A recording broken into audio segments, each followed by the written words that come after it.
Business, a conversation with women entrepreneurs. We have a great panel today. We're going to do self-introductions, so we're going to start with Dana.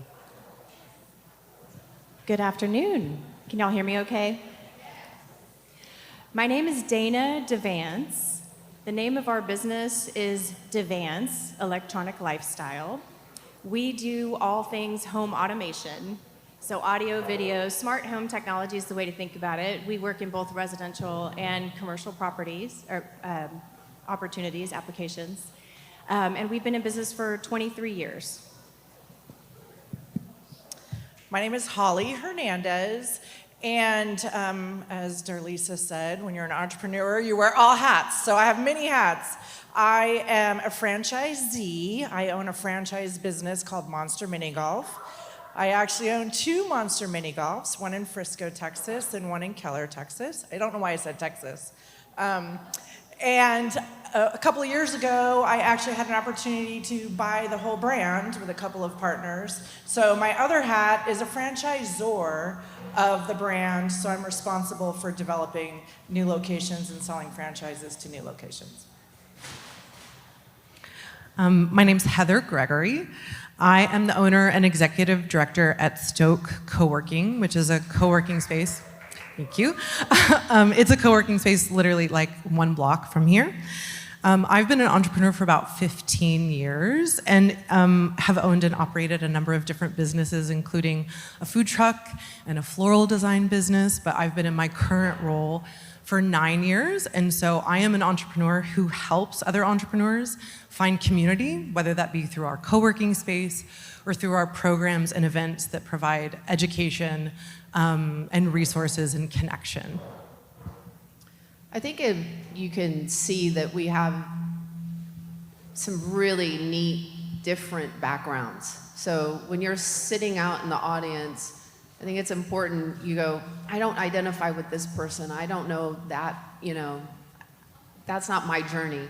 But what's great about this panel, and I think just this whole summit, is that you're gonna hear from people from different walks of life and different structures of businesses so that you can understand which way you wanna go, or if you're on that path, that you're not alone. So let me just introduce myself so you also know that I'm also a small business owner. I'm Nathali Weisman. I'm a co-owner and CEO of KLP Construction Supply. My sister and I, we started the business from scratch 13 and a half years ago. So I know what it is to walk in these shoes too. So we're gonna have a really good time. I think it's important I wanna hear what was the idea and what was the turning point where you said, I have to be an entrepreneur and this is the time and this was the business to start? Sure, I'll start that. I was a lawyer. Well, I still am a lawyer, but I was lawyering for law firms and companies. I was actually the sole support of my family. I had a wonderful stay-at-home dad with our children, but I reached a point where I was in such a hustle, such a grind, on planes all the time. I wasn't with my kids, and I was not fulfilled personally. So I said, I need to do something else. I remember my little Sicilian grandmother saying, you will never get rich working for somebody else. And it wasn't necessarily economically rich, but she was talking about being fulfilled, having freedom, having control. So I looked at my husband and I said, we need to do something different. We couldn't figure out what to do, and so we looked into franchising. That was a little bit of a cheap way for us because we didn't want to invent anything. We wanted to take something that had been invented, get the playbook, get the recipe book from them, and then just make it on our own. So that's how we entered the franchising business. Let me ask you a couple of questions about that, because is anybody out here a franchisee currently? And anybody out here, raise high, I mean, come on, so you can find each other. And then is there anybody out here that is looking to become a franchisee? Okay, great. So y'all need to look and see who you should be networking with after this. How many franchisees did you look at before you picked one? And what made you pick this one? Yes, we looked at a number of different things. We looked at restaurants or fast casual, McDonald's type things, anything that you can think of. We looked at service brands, like auto body painting. We looked at everything. We settled on Monster Mini Golf because I had such a boring life. I wanted to bring fun into my life. I mean, look at my nails, y'all. They glow in the dark at my work.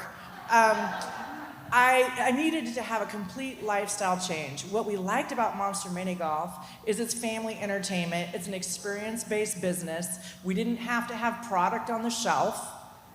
If we build it, they will come. So we invested in it, we built it, and now we're about giving smiles to other families and experience to other families. And that has been the biggest happiness and joy of my life, going from boring lawyering. I did patent litigation, like the worst stuff ever, to giving smiles to people now when they come in our door. That's great. Heather, tell us about your journey. Yeah. So, as I said, I've been an entrepreneur for 15 years. So in my late 20s, I started my first business, which was a food truck. And it was really kind of strangely out of necessity. It was at the height of a recession, and unemployment was out of control, and I just kind of couldn't find a job. That's in 2008, 2009? Yes, yep. And so I had moved to a city that I didn't know anything about, and the unemployment rate in Portland, Oregon at the time was something like 15%. And so my partner and I at the time had a very small nest egg, and we'd had this idea we'd kind of been kicking around and kind of said, why not try? And like I said, I was in my 20s, and so for me at the time, it was pretty low risk because I didn't have a family to support. And we just gave it a shot, and I learned really quickly I did not like being in the food business. It was not my passion.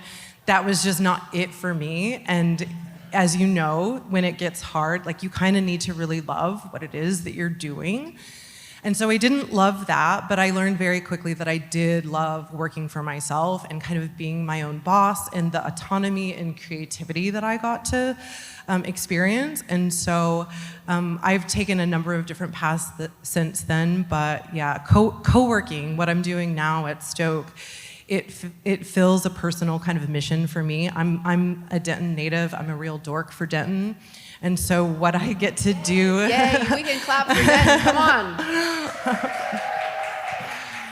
What I get to do here is help other people find that same empowerment and autonomy and create their own jobs for themselves and have a positive impact on the culture and economy of this town that I really love. And so that's kind of the why that gets me to what I'm doing now. So Dana, you have a little bit of a different story. Tell us about your business and how that came to be and how you got brought into the business. Yes, so I did not found our business. My husband actually founded our business out of the spare bedroom in our house. But the way that it occurred, we got married 23 years ago in June, and he founded the business 23 years ago in October. So I like to think there was some little bit of catalyst that I helped him sort of make that leap.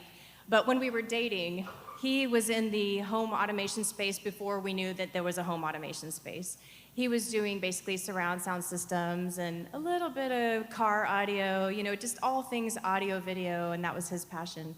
And as he was working in the various companies that he was in, I noticed that people were calling him. They were not calling the business that he was working for and asking for him or even just randomly getting to him. They were calling him. And it's because he stood for something that was taking care of people. And I'm sure all of you, to some level, have technology in your homes. And if you think back 20-something years ago, before everything became automated and everything was connected like it is today, you still have some buggy technology. And one of the things that he really enjoyed and was passionate about was taking care of people. And when the button press that you expected to do something didn't do the thing you expected it to do, you pick up the phone and you call a person that you trust. And my husband was the one that would answer that call. And so as we were dating, I remember we were driving around. I think we were actually leaving my parents' house. I grew up in San Antonio, and so we were visiting my parents.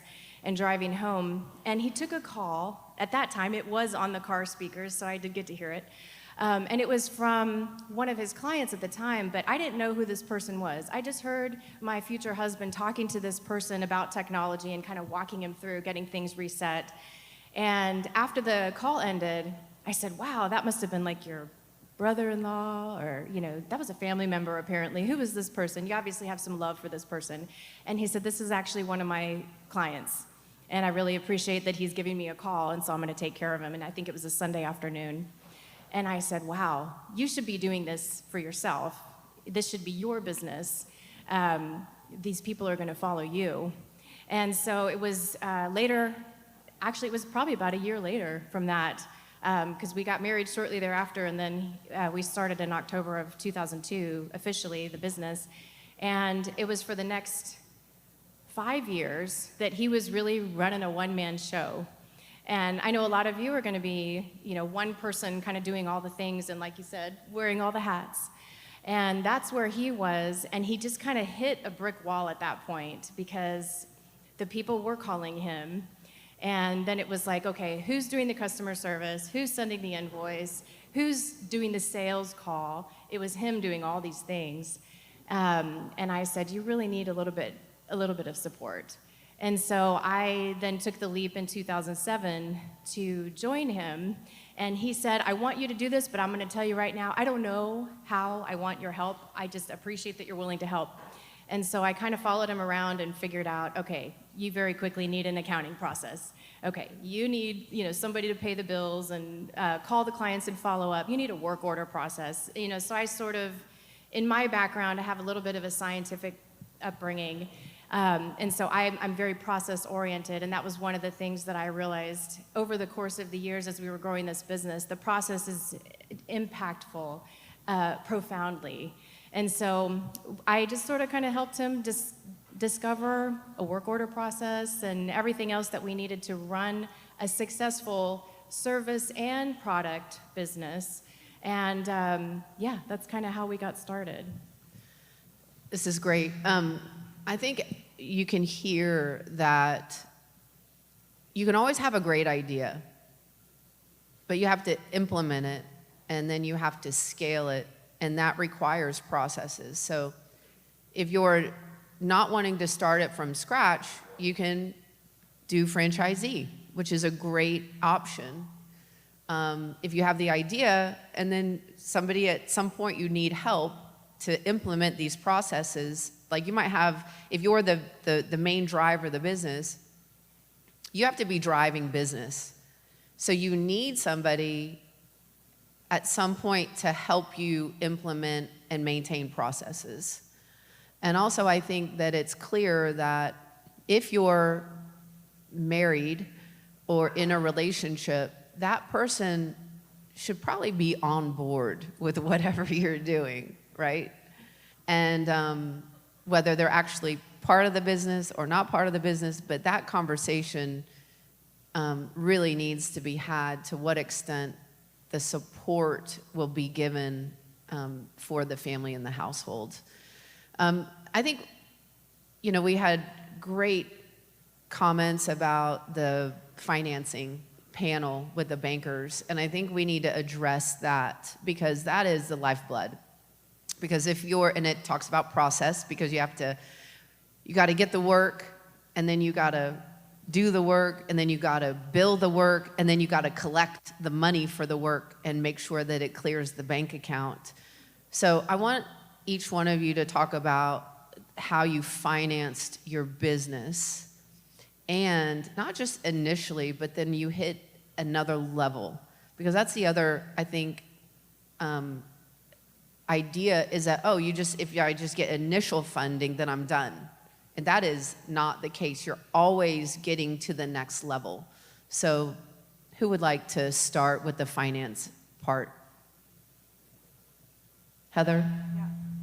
Yeah, so for Stoke, it's actually a pretty unique model in that the co-working space that we operate is in partnership with the Economic Development Department of the City of Denton.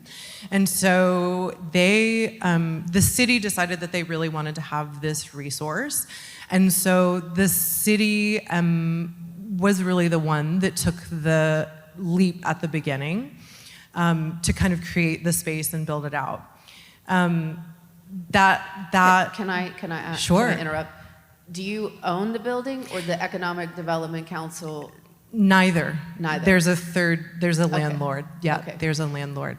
So so essentially the startup funding wasn't something that I personally had to deal with, but through the 9 years that we've been in operation, it's been really important to diversify our income streams. And so we are not ones that I'm passionate about growing sustainably and taking on what we can manage. And so we've had to do some bank loans for certain expansion, but really kind of bite-sized to propel us kind of into the next step. But we typically, like, those get paid off within 1 year. And so it's just something that I'm really passionate about, sort of growing the team and growing our offerings as we're able to kind of generate the revenue ourselves. And kind of lean on those lenders whenever we need kind of that boost to get to the next level, because you kind of get to this growth point or breaking point where you're like, well, do I grow the business, do I grow the revenue and then grow the team or expand the space or whatever, or do I expand the space so that I can grow? And so, yeah, you have to kind of make some of those hard choices. Are you going to kind of take a risk and seek some outside funding in the belief that you have to have your numbers, as they said, to kind of prove that you'll be able to pay that off. But yeah, so we have taken just like small chunks as we've needed to fuel our growth. Holly? I was so dumb. In the beginning, I thought, I have a good credit score. I can easily go to the bank. I can easily get a loan. I can do all this. That's not what happened. And you were making pretty good money. I was making good money. I was a lawyer. I had a really good income. I thought that, I'll just go to the bank and get a loan, I go to the bank, which was my banker, who's still my banker, by the way. But I went to him. I said, I need a loan. And they said, no, we're not going to fund a startup. I said, it's not a startup. It's a franchise. There's proven locations open. This is not a startup. And I'm like, no, it's for you. It's a startup. I even had a business plan, which, by the way, if you need a business plan, on the internet now, you can get forms for business plans. I had to create one from scratch way back when, which was very difficult. Anyway, we got turned down from everybody. So we did like Marilee said. We leveraged every single thing we had. We pulled from our 401k. Thankfully, I had one to pull from. We pulled all of our savings. We pulled everything together. We thought we had enough money. We start construction, and then lo and behold, we don't have enough money. So we finally said, okay, the only thing we have left that we haven't leveraged is our home. So we put up our home to get the rest of it to open our business. Now, after we opened, we knew that we always wanted to open a second location. So the second location, we said, okay, well, now we're not a startup, but let's not go. The SBA financing at the time, the interest rates were so high, and I hate debt, and we were trying to get creative again. But guess what we did? We went right back into pulling money out of our house, which is the biggest thing that we had. So we really robbed Peter to pay Paul. There's many nights, many weeks, many months that we have had beans. We're a Hispanic family, so we had beans and rice for every meal. There's so many things that we stole Peter, robbed from Peter to pay Paul to get it started. But the financing really had me for a loop because I thought, no problem, I can get it. And then I couldn't. Yeah, that's very common. Go ahead, Dana. Tell us about how y'all financed your business. The business funded itself. And so our business is a little bit unique in that we are service oriented, But we also are very much following a schedule, typically of construction or renovation. We do individual little projects where somebody comes and says, hey, can you just upgrade such and such technology in my home, whether that's a network or camera system or hanging a TV on the wall, putting in surround system, those kinds of things. And we can do those things very easily. But when I say we were self-funded, because the majority of our projects do take some months and sometimes, depending on the size of the home and the project and the scope, some years. And so over the course of that, we have to basically create terms for our clients to pay us. And we learned to take a sizable deposit up front. And that helped us to plow forward and move into the future, having the funds that we needed to take care of our clients from our clients. So that really helped us. But there was a time when we were very first beginning, even before I joined my husband, it was just my husband and one technician, and the two of them were doing everything. And then after I joined them, within the year of my joining them, we got an office space. And that was really important, but that's also one more bill to pay. And then shortly thereafter, we moved into a different office space and turned it into a showroom. And we were leasing. This was, we had a landlord.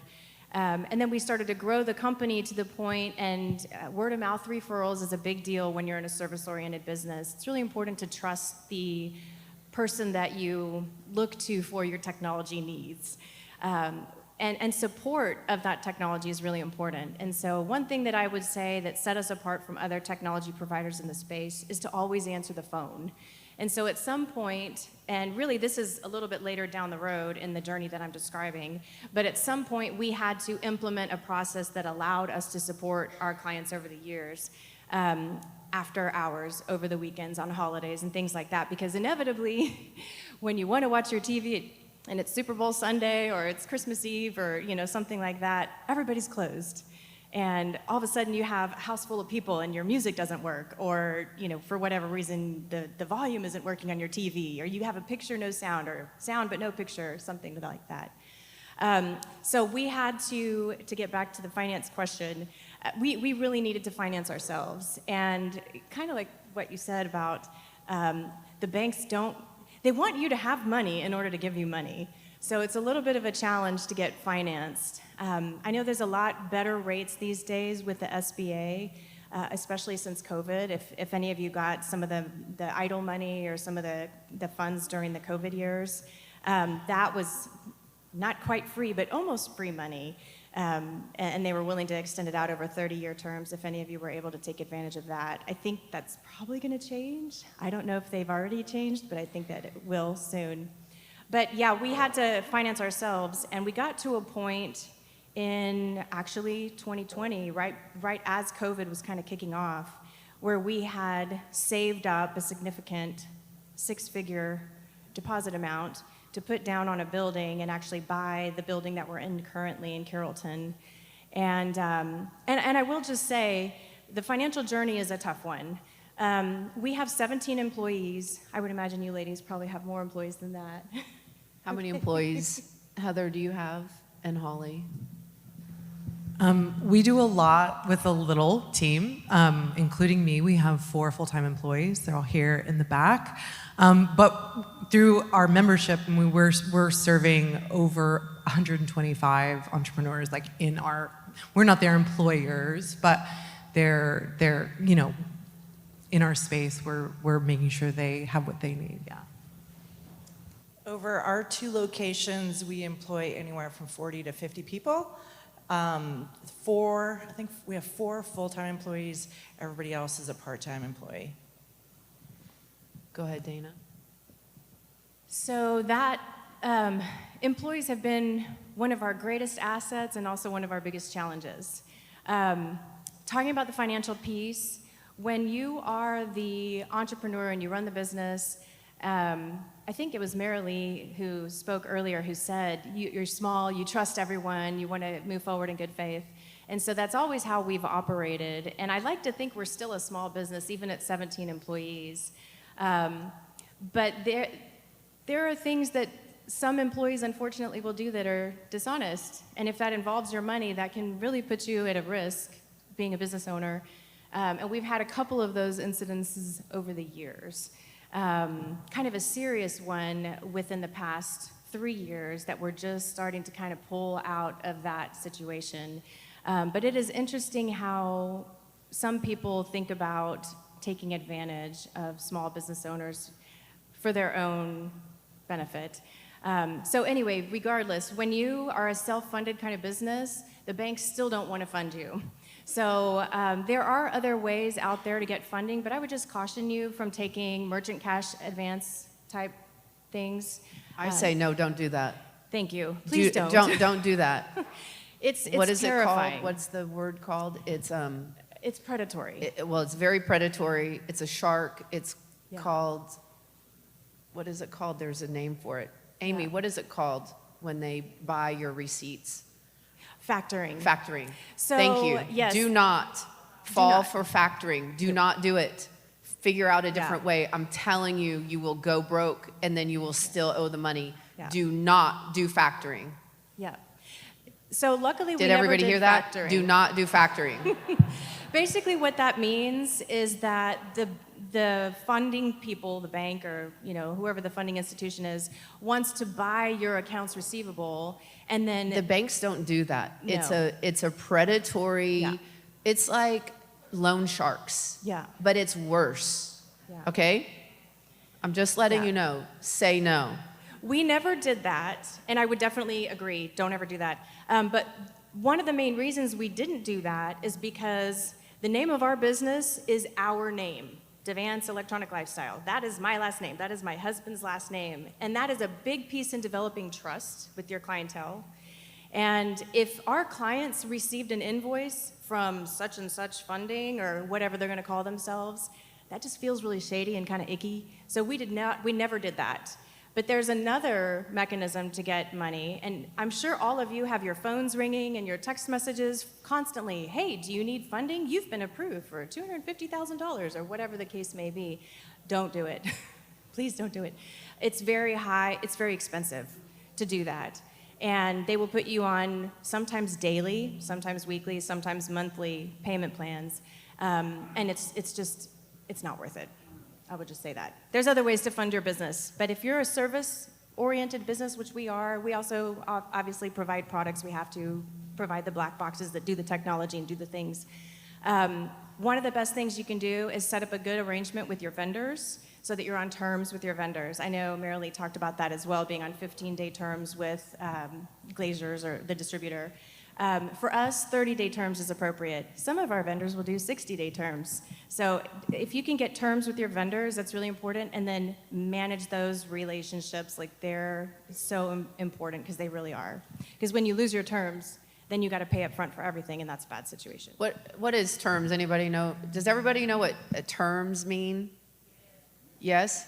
So that's terms meaning you've been extended credit or you are extending credit, so you don't have to pay in advance.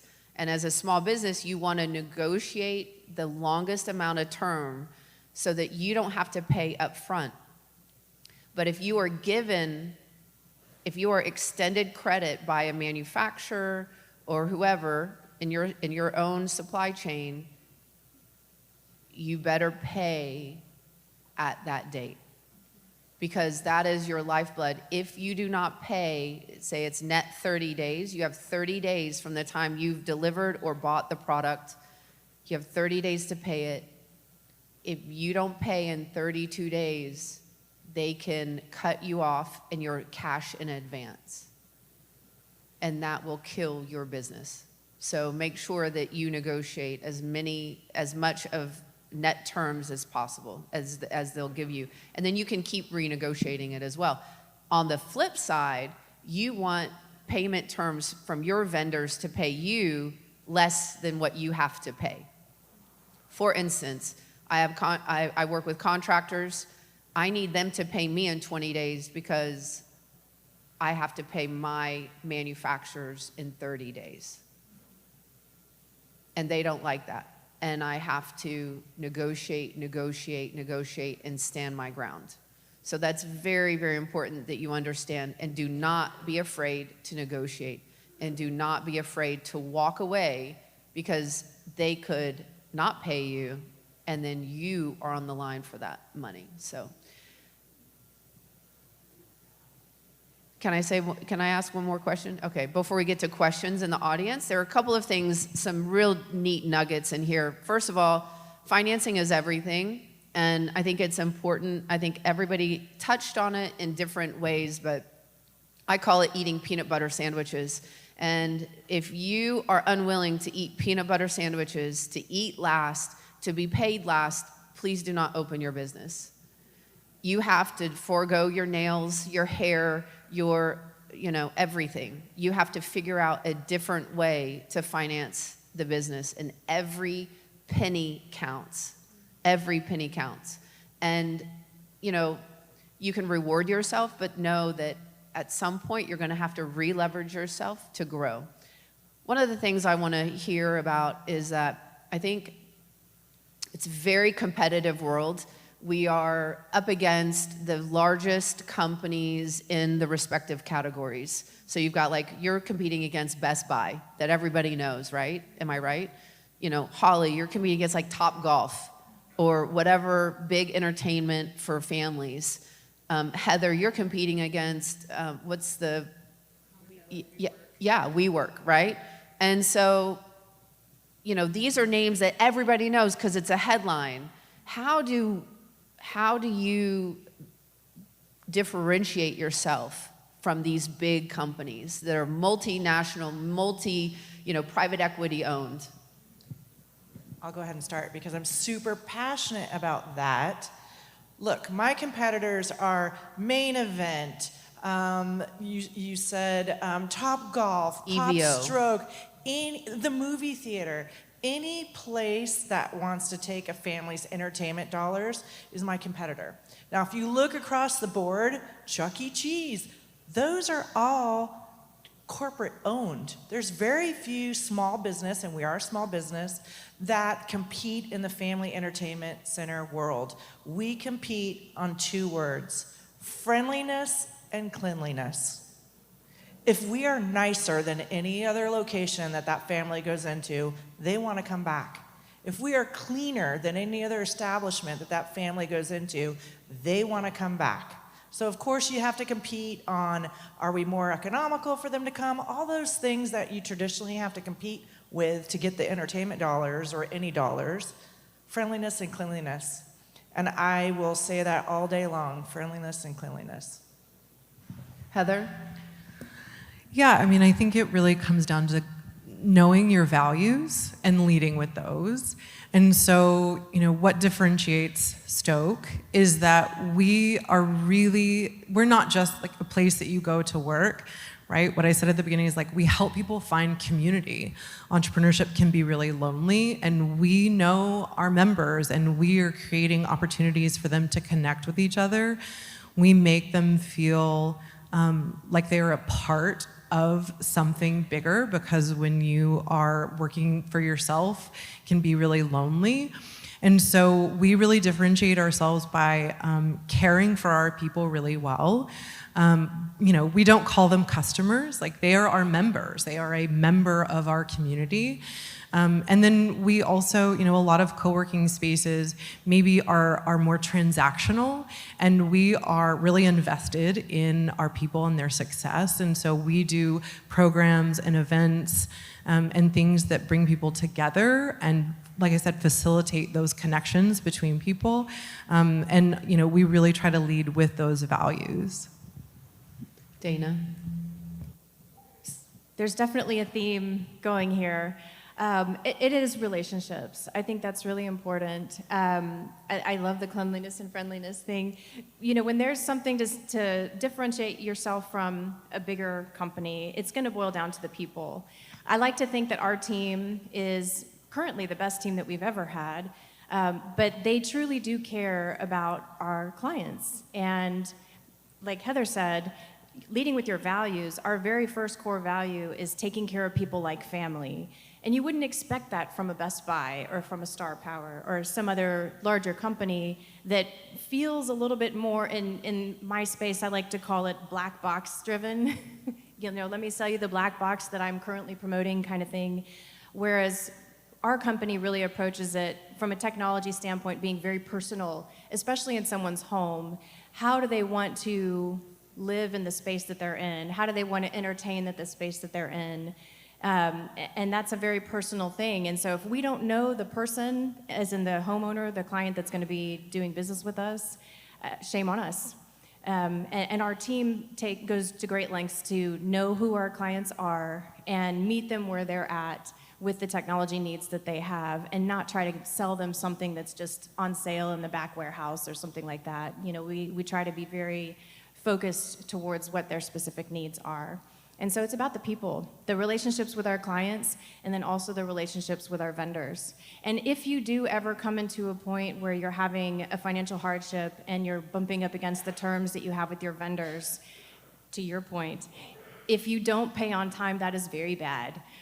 You definitely want to get ahead of that. But the best way to get ahead of those kinds of things is to talk to people. And so relationship is the most important thing with your employees, with your clients, with your vendors. If you have trade partners, in my case, we work a lot with builders, architects, designers. We have to have great relationships with those people. And so it's always about the relationships. Yeah, I think communication is so important. Like if you can't pay all of it right now, tell them, or if I find that people can handle bad news if you just tell them and be straight about it. Like, I'm not, I messed this up, or I'm struggling here, or this is delayed. If you tell them ahead of time and say, but I'm not going to leave you hanging, we'll figure this out, help figure this out with me, then people want to help people. And especially if you've been performing. So don't be afraid to do that. Let's go to questions. We have time for maybe one short one. Okay.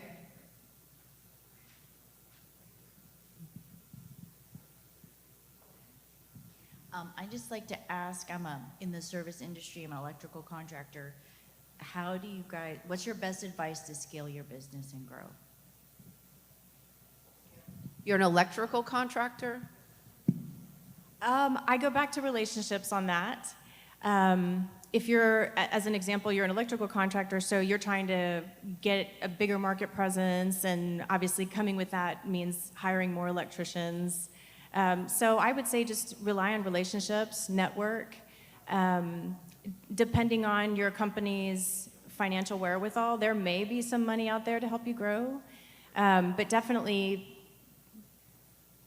manage your relationships. I think everything goes back to that ultimately. Can I say something about that? You're going to come to a point where, you're making money and you can pay yourself, or you can hire somebody, and you're going to have to start hiring people to grow.